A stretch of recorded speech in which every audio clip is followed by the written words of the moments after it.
Naging maingay ang mundo ng boxing matapos i-anunsyo ang rematch ni pambansang kamao Manny Pacquiao at Floyd Mayweather Jr.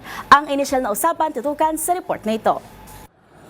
Nagkasundo ang mga boxing legend na sina Manny Pacquiao at Floyd Mayweather Jr. para sa isang professional rematch na gaganapin sa September 19 sa Sphere sa Las Vegas. Ang laban ay ipapalabas ng live sa Netflix. Si Pacquiao, 47 years old, at si Mayweather, 48, ay muling magtatapat makalipas ang halos isang dekada matapos ang kanilang unang paghaharap noong 2015. Bago ito, inanunsyo ni Mayweather noong nakaraang linggo na lalabas siya muli sa retirement sa ika-4 na beses. Ito ang kauna-unahan niyang profesional na laban mula nang talunin si Conor McGregor sa pamamagitan ng 10th round technical knockout noong 2017. Samantalang nagretiro naman si Pacquiao noong 2021 upang tumutok sa kanyang political career. Ngunit bumalik sa ring noong nakaraang taon at nakipag-draw kay WBC welterweight champion Mario Barrios. Magugunit ang una nilang laban noong May 2, 2015 na tinawag na Fight of the Century ay nananatiling isa sa pinakamaingay na laban sa kasaysayan ng boxing kung saan nanalo si Mayweather sa pamamagitan ng unanimous decision. Hindi pa inaanunsyo kung ilang rounds